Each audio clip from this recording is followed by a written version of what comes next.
દિલ્હીમાં યોજાયેલી G20ની બેઠકમાં વડાપ્રધાન મોદીએ જણાવ્યું કે 21મી સદીનો આ સમય સમગ્ર વિશ્વને નવી દિશા બતાવવા માંગે છે। આ સમય વર્ષો જૂના પડકારો સામે નવા સમાધાન માંગી રહી છે। આ માટે આપણે માનવતા કેન્દ્રિત અભિગમ અપનાવી અને જવાબદારીઓ નિભાવી અને આગળ વધારવું જોઈએ। કોરોના કાળ બાદ વિશ્વમાં ભરોસાનો અભાવ જોવા મળ્યો, યુદ્ધની સ્થિતિમાં વધારો થયો। પીએમ મોદીએ જણાવ્યું કે જ્યારે આપણે કોરોનાને હરાવી શકીએ છીએ ત્યારે આપણે ભરોસાને લગતા સર્જાયેલા આ સંકટ પર પણ વિજય પ્રાપ્ત કરી શકીએ છીએ। 21वीं सदी का यह समय पूरी दुनिया को नई दिशा दिखाने वाला और नई दिशा देने वाला एक महत्वपूर्ण समय है। ये वो समय है जब बरसों पुरानी चुनौतियां हमसे नए समाधान मांग रही हैं और इसलिए हमें ह्यूमन सेंट्रिक अप्रोच के साथ अपने हर दायित्व को निभाते हुए ही आगे बढ़ना है। G20 સમિટના પ્રથમ સત્રમાં વડાપ્રધાન મોદીએ જણાવ્યું કે ભારત G20 સમૂહના અધ્યક્ષ તરીકે વૈશ્વિક સ્તરે સર્જાયેલા વિશ્વાસના અભાવને પરસ્પર ભરોસામાં તબદીલ કરવાનું આહવાન કરે છે। આપણા માટે સાથે મળી અને ચાલવાનો સમય છે। સબકા સાથ, સબકા વિશ્વાસ અને સબકા પ્રયાસનો મંત્ર તમામ માટે એક પથદર્શક બની શકે છે। વૈશ્વિક અર્થવ્યવસ્થાના પડકારો, ઉત્તર દક્ષિણ વચ્ચે મતભેદ, આતંકવાદ અને સાયબર સિક્યુરિટી સહિતના પડકારોના સમાધાન માટે પગલાં લેવા પડશે। ભારતમાં સમિટ પીપલ્સ G20 બની ગઈ છે। કરોડો લોકો તેની સાથે જોડાયા છે। દેશના 60થી વધુ શહેરોમાં 200થી વધુ બેઠકો યોજાઈ હતી। आज G20 के प्रेसिडेंट के तौर पर भारत पूरी दुनिया का आह्वान करता है कि हम मिलकर सबसे पहले इस ग्लोबल ट्रस्ट डेफिसिट को एक विश्वास, एक भरोसे में बदलें और इसलिए सबका साथ, सबका विकास, सबका विश्वास, सबका प्रयास का मंत्र हम सभी के लिए एक पथ प्रदर्शक बन सकता है। પીએમ નરેન્દ્ર મોદીએ G20 જૂથમાં આફ્રિકન યુનિયનના સમાવેશની સત્તાવાર જાહેરાત કરી છે। હવે G20નું નામ બદલી અને G21 થવાની આશા છે। આફ્રિકન યુનિયનમાં 55 દેશોનો સમાવેશ થાય છે અને G20માં તેનું જોડાણ એક મહત્વપૂર્ણ સીમાચિહ્નરૂપ બનશે, જે તેને યુરોપિયન યુનિયન પછી G20ની અંદરના દેશોનું બીજું સૌથી મોટું જૂથ બનાવશે। ભારત G20માં આફ્રિકન યુનિયનને સામેલ કરવાની દરખાસ્ત કરી રહ્યું છે। તેમણે કહ્યું, અમને આશા છે કે દરેક ક્ષેત્ર આ પ્રસ્તાવ સાથે સંમત થશે। હું તમને આફ્રિકાના પ્રેસિડેન્સીના કાયમી સભ્ય તરીકે તમારી બેઠક લેવા આમંત્રણ આપું છું। આ સાથે G20 હવે G21 તરીકે ઓળખાશે। आप सबकी सहमति से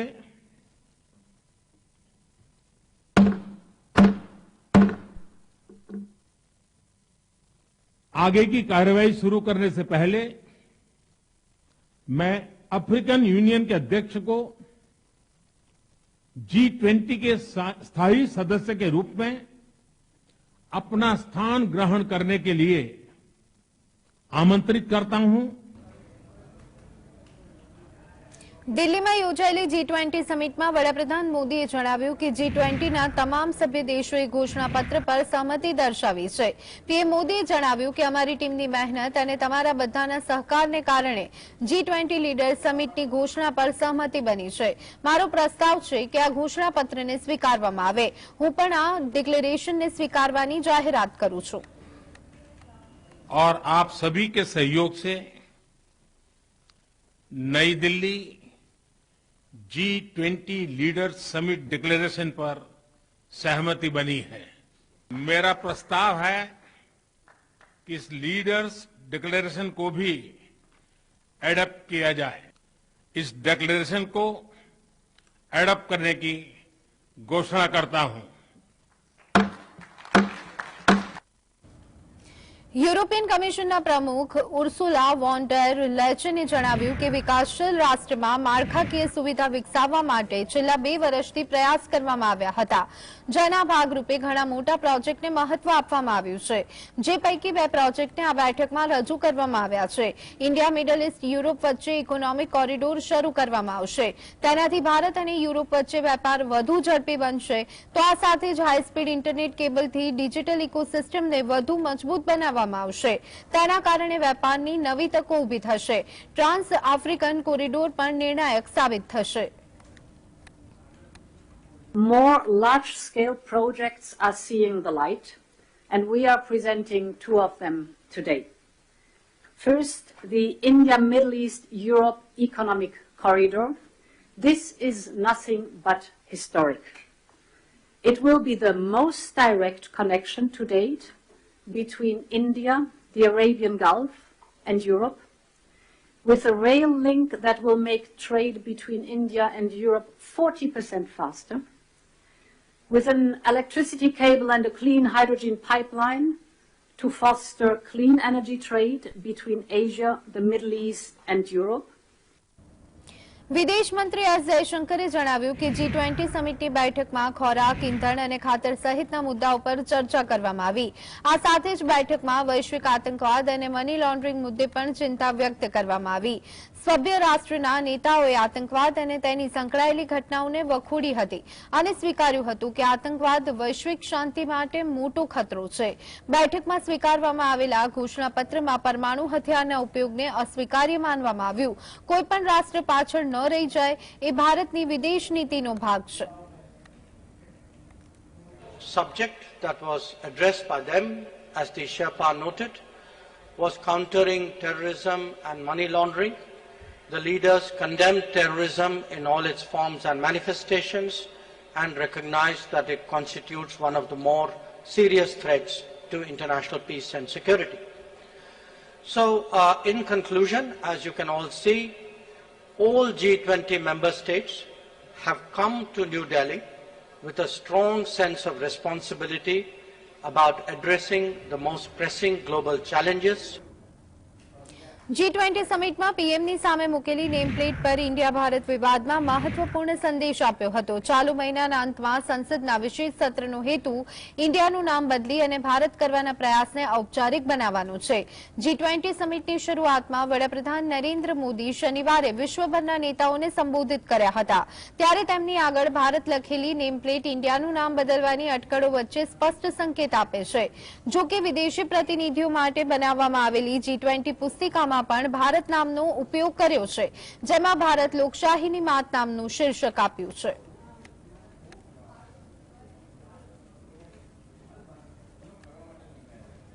ભારત મંડપમાં G20 સમિટના પ્રથમ દિવસના પ્રથમ સત્રમાં વન અર્થ પર ચર્ચા થઈ, જ્યારે બીજા સત્રમાં વન ફેમિલી પર ચર્ચા થઈ. પહેલીવાર એવું બન્યું છે જ્યારે વિશ્વના સૌથી શક્તિશાળી ફોરમના વડાઓ દિલ્હીમાં એક સાથે એક મંચ પર ભેગા થયા છે. યુએનથી લઈ અને IMFથી લઈ અને WTOથી લઈને વર્લ્ડ બેંક સુધીની તમામ વૈશ્વિક સંસ્થાઓ ભારતના આમંત્રણ પર દિલ્હી આવ્યા છે. તો સાથે આ વખતે એવું પણ પહેલી વખત બન્યું કે ભારતના પ્રયાસો આફ્રિકન યુનિયનને G20 માં શામેલ કરવામાં આવ્યું છે. G20 એટલે 20 દેશોનો સમૂહ છે. તેની સ્થાપના વર્ષ 1999 માં થઈ હતી. તે વૈશ્વિક નાણાકીય મુદ્દાઓ પર ચર્ચા કરવા માટે વિશ્વની ટોચની 20 ઔદ્યોગિક અને ઉભરતી અર્થવ્યવસ્થાઓની સરકારો અને કેન્દ્રીય બેંકના ગવર્નરો માટે એક મંચ છે. પ્રથમ G20 મીટિંગમાં નાણાપ્રધાન અને દરેક દેશની મધ્યસ્થ બેંકના વડાએ હાજરી આપી હતી. પરંતુ 2008માં વૈશ્વિક નાણાકીય કટોકટી દરમિયાન દરેક સભ્ય દેશના નેતાઓની સમિટ રજૂ કરવામાં આવી. અત્યાર સુધીમાં 110થી વધુ રાષ્ટ્રના 12,300થી વધુ પ્રતિનિધિઓએ G20 સંબંધિત બેઠકોમાં ભાગ લીધો છે. આમાં G20 સભ્યો, 9 આમંત્રિત દેશો અને 14 આંતરરાષ્ટ્રીય સંસ્થાઓની ભાગીદારી શામેલ છે.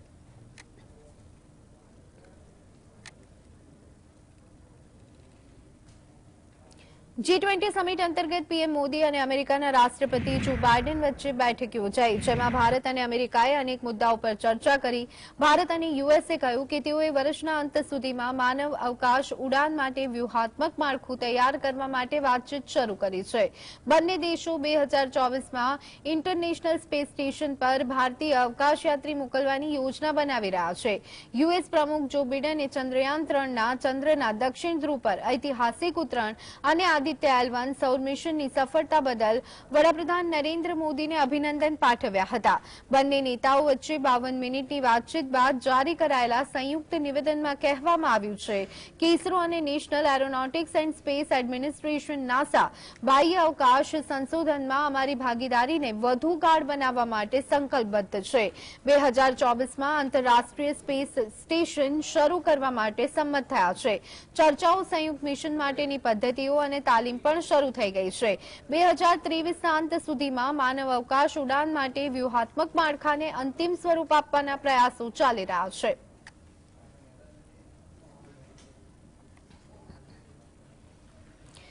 નવી દિલ્હીમાં ચાલી રહેલી G20 સમિટમાં 40થી વધુ દેશોના રાષ્ટ્રાધ્યક્ષોએ ભાગ લીધો. જો કે આમાં ચીનના રાષ્ટ્રપતિ શી જિનપિંગની ગેરહાજરી બધાને આશ્ચર્યમાં મૂકી રહી છે.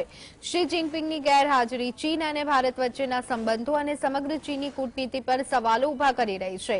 વાસ્તવમાં વર્ષ 1999માં G20ની રચના બાદથી આયોજિત દરેક શિખર સંમેલનમાં ચીન રાજ્યના વડા ભાગ લેતા આવ્યા છે, પરંતુ તેઓ ભારતમાં આયોજિત કાર્યક્રમમાં ગેરહાજર છે. આ વર્ષની સમિટમાં શી જિનપિંગની જગ્યાએ ચીનના વડાપ્રધાન લી કિવ્યાંગ ભાગ લેશે. અહેવાલ મુજબ ભારત અને ચીન વચ્ચે ચાલી રહેલા તણાવના કારણે શી જિનપિંગે કેટલાય સમયથી તેમાં ભાગ લીધો નથી. તે ભારત પ્રત્યે નારાજ હોવાનું જણાય છે. વડાપ્રધાન નરેન્દ્ર મોદી સાથે પણ તેમના સંબંધો સારા ન હોવાનું કહેવાય રહ્યું છે.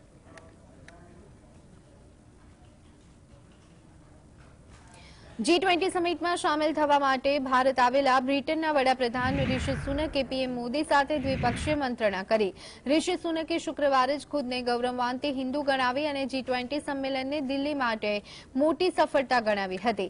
પીએમ મોદી સાથે પોતાના સંબંધો પર વાત કરતા કહ્યું હતું કે પીએમ મોદી માટે મને મનમાં ખૂબ જ સન્માન છે. મોદી વ્યક્તિગત રૂપે મને ખૂબ જ માને છે અને સાથે મળી ભારત અને બ્રિટન વચ્ચે એક વ્યાપારિક સમજૂતી માટે આકરી મહેનત કરી રહ્યા છે, કારણ કે અમે બંને વિચારીએ છીએ કે તે બંને માટે સારો સોદો હશે. રિશી સુનક ભારતવંશી છે અને તેથી તેઓ ભારત સાથે પણ જોડાયેલા હોવાનો અનુભવ કરતા રહે છે.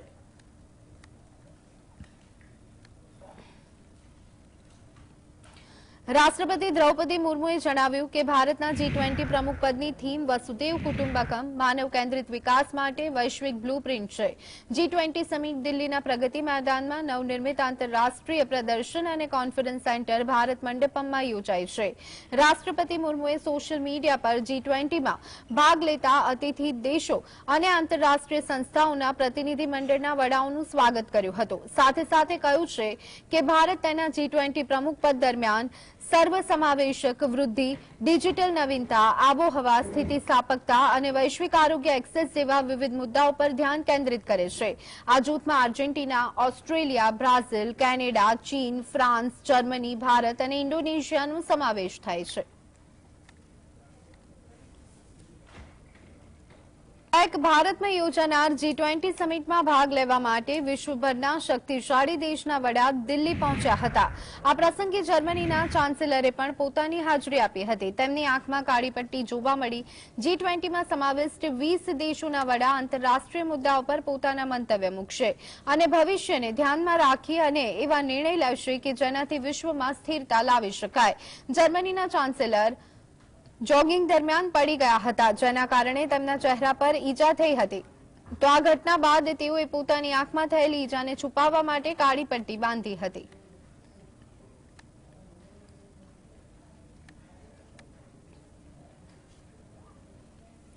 ફ્રાન્સના રાષ્ટ્રપતિ ઇમેન્યુએલ મેક્રોને G20 સમિટમાં સામેલ થવા માટે દિલ્હી પહોંચ્યા હતા. કેન્દ્રીય પ્રધાન અનુપ્રિયા પટેલે ફ્રાન્સ રાષ્ટ્રપતિ મેક્રોનનું સ્વાગત કર્યું હતું. ફ્રાન્સના રાષ્ટ્રપતિ અને તેમનું પ્રતિનિધિમંડળ દિલ્હીની ધ ક્લેરિઝેસ હોટલમાં રોકાયા હતા, જ્યાં મહેમાનો માટે સ્પેશિયલ ચોકલેટ ખવડાવવામાં આવશે, જે ઇન્ડિયા ગેટ થીમ પર બનેલી છે. આ સાથે જ ડેઝર્ટમાં 3 ભારતીય અને 3 ફ્રાન્સિસ મીઠાઈ પણ હશે. ફ્રાન્સના રાષ્ટ્રપતિ માટે આર્ટિઝન મિલેનિયર બ્રેડ, તો આ સાથે 4 ક્યુરી ચીઝ પ્રોડક્ટ અને શેમ્પેન વિદેશથી મંગાવવામાં આવે હોવાનું પણ મનાઈ રહ્યું છે. તેઓ જે હોટલમાં રોકાયા છે ત્યાં મહેમાનો માટે ગુજરાતી અને રાજસ્થાની થાળીની પણ વ્યવસ્થા કરવામાં આવી છે.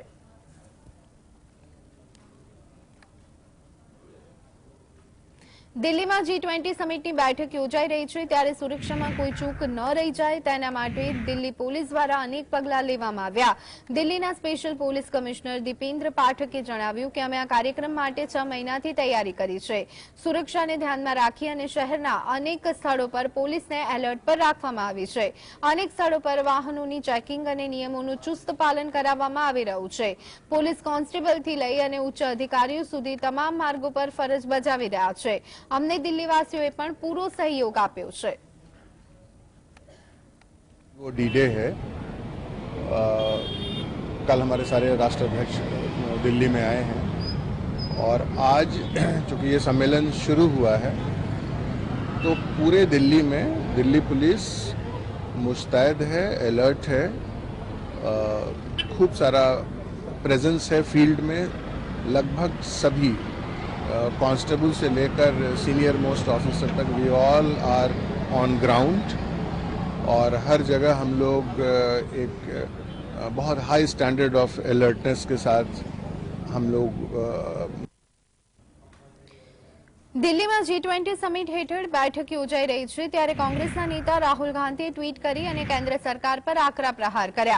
રાહુલ ગાંધીએ ટ્વીટમાં લખ્યું કે સરકાર દેશમાં આવેલા વિદેશી મહેમાનોથી ગરીબો અને પ્રાણીઓને છુપાવી રહી છે. સરકારે આ વાત મહેમાનોથી છુપાવવાની જરૂર નથી. દિલ્હીમાં છેલ્લા ઘણા દિવસોથી G20ની તૈયારીઓ કરવામાં આવી રહી છે, ત્યારે રાજધાનીના કેટલાક વિસ્તારોમાં ઝૂંપડપટ્ટી આગળ મોટા પડદા ઢાંકવામાં આવ્યા હોય તેવા પણ અહેવાલ પ્રાપ્ત થયા છે. આ ઘટનાને ટાંકી અને રાહુલ ગાંધીએ ટ્વીટ કરી હતી. રાહુલ ગાંધી 3 દિવસ માટે યુરોપના પ્રવાસે છે. આ સાથે જ રાહુલ ગાંધીએ બ્રુસેલમાં યુરોપિયન યુનિયનના કેટલાક સદસ્ય સાથે બેઠક પણ કરી હતી.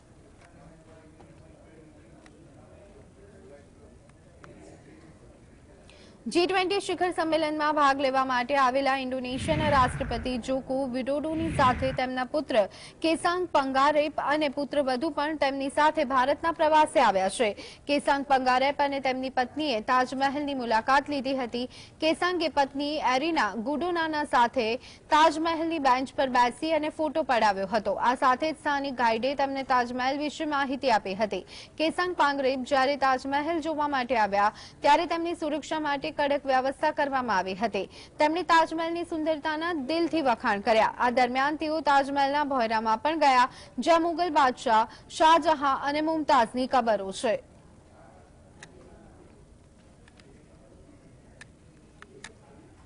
રાષ્ટ્રીય પુરસ્કાર વિજેતા મધુબનીના પેઇન્ટિંગ કારીગર શાંતિ દેવીએ ભારત મંડપમાં યોજાયેલા G20 આર્ટ્સ એન્ડ ક્રાફ્ટ એક્ઝિબિશનમાં ચંદ્રયાન 3ની પેઇન્ટિંગ રજૂ કરી. શાંતિ દેવીએ જણાવ્યું કે તેમને ભારત સરકાર તરફથી G20 કાર્યક્રમમાં પેઇન્ટિંગ રજૂ કરવા માટે આમંત્રણ પાઠવવામાં આવ્યું હતું. મેં ચંદ્રયાનને પહેલીવાર અખબારમાં જોયું, તેથી મારા મગજમાં આ વાત આવી અને મેં વિચાર્યું કે આ વખતે તેની પેઇન્ટિંગ બનાવવી જોઈએ. કુદરતી રંગોનો સંયમપૂર્વક ઉપયોગ કરી અને પેઇન્ટિંગ તૈયાર કરી હતી. ઘણા વિદેશી મહેમાનોએ તેની નોંધ લીધી અને તેના વિશે માહિતી પણ મેળવી હતી. इस बार G20 में जो हमको बुलाए हैं भारत सरकार, उसमें पहली बार चंद्रयान हमने देखे थे पेपर में, तो वही मन में आया जो हम चंद्रयान क्यों नहीं बनावे. हमारे ऑफिसर है मोहन झा जी, तो उन्होंने सोहन झा जी है, उन्होंने बोले जो क्या बना रहे हैं, पहले मन होता है चंद्रयान कैसा है वो बनावे. फाइन आर्ट में तो नहीं हो सकता, फोको आर्ट में हम जो बनाते हैं वो बनावेंगे. तो वही पहला ही चंद्रयान बनाए हैं, पहली बार ये बनाए हैं. G20 સમિટ અંતર્ગત ભારત સરકાર દ્વારા ભારતના દરેક ખૂણાની છબીઓ બતાવવામાં આવી રહી છે. સાથે જ દરેક સંસ્કૃતિને જોડતા લોકો આ સમિટમાં ભારતની સંસ્કૃતિને ઉજાગર કરશે.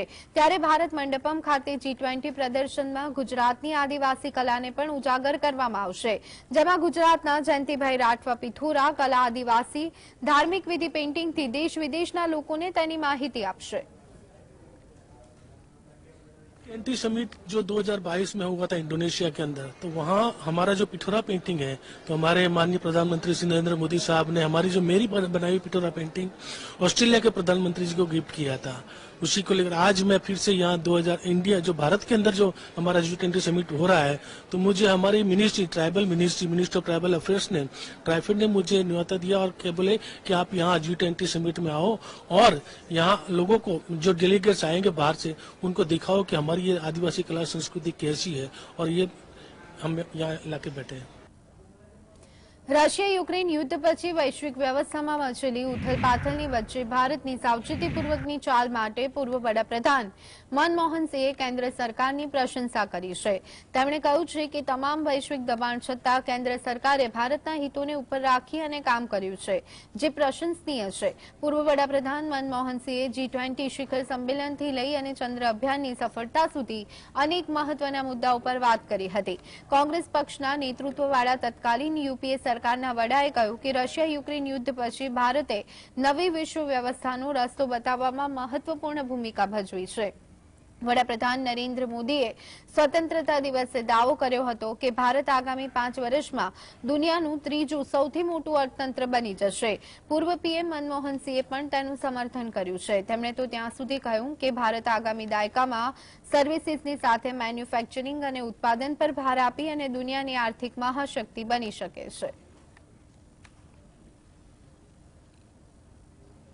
તેલુગુ દેશમ પાર્ટીના વડા અને આંધ્રપ્રદેશના પૂર્વ મુખ્યમંત્રી એન ચંદ્રબાબુ નાયડુની ધરપકડ કરવામાં આવી. ટીડીપી આ અંગે માહિતી આપી. ક્રિમિનલ ઇન્વેસ્ટિગેશન ડિપાર્ટમેન્ટે સવારે નાયડુ વિરુદ્ધ ભ્રષ્ટાચારના કેસમાં કાર્યવાહી કરી હતી. મહત્વનું છે કે 2021માં નાયડુ વિરુદ્ધ કેસ નોંધવામાં આવ્યો હતો. નાયડુની સવારે 3 વાગે નંદિયાલથી ધરપકડ કરવામાં આવી, જ્યારે તેઓ શહેરના આરકે ફંક્શન હોલમાં સ્થિત તેમના કેમ્પસમાં આરામ કરી રહ્યા હતા. ડીઆઈજી રઘુરામી રેડ્ડીની આગેવાની હેઠળ ભારે પોલીસ દળ અને નંદુયાલ રેન્જના સીઆઈડી તેની ધરપકડ આંધ્રપ્રદેશના પૂર્વ મુખ્યમંત્રી ચંદ્રબાબુ નાયડુની કરવામાં આવેલી ધરપકડ વિશે માહિતી આપતા પ્રદેશની સીઆઈડી વિભાગના મદદનીશ ડીજીપી સંજયસિંહે જણાવ્યું કે સ્કિલ ડેવલપમેન્ટ કોર્પોરેશનમાં થયેલી કથિત છેતરપિંડીના કેસમાં પૂર્વ સીએમની ધરપકડ કરવામાં આવી. વર્ષ 2014માં સ્થાપિત કરવામાં આવેલા સ્કિલ ડેવલપમેન્ટ કોર્પોરેશનમાંથી અંગત ઉપયોગ માટે પૈસા ઉપાડ્યા હોવાનો આરોપ લગાડવામાં આવ્યો છે. આ કૌભાંડમાં 550 કરોડ રૂપિયા સંડોવાયેલા હોવાનો આરોપ લગાવ્યો છે. પોલીસે જણાવ્યું કે આ ગોટાળામાં ચંદ્રબાબુ નાયડુ પ્રાથમિક દ્રષ્ટિએ મુખ્ય આરોપી હોવાથી તેમની ધરપકડ કરવામાં આવી છે. આ કેસની યોગ્ય તપાસ માટે તેમની કસ્ટડી જરૂરી હતી. Fraud in Skill Development Corporation, which was formed in 2014 and which was used to siphon off money into personal accounts. So this was planned with a formation of centers of excellence, six places in Andhra Pradesh. And about 550 crores is the total value of the scam. And because of the role of Shri Chandrababu Naidu as the prime person and the prime conspirator and prime mover of the whole issue, he has been arrested today.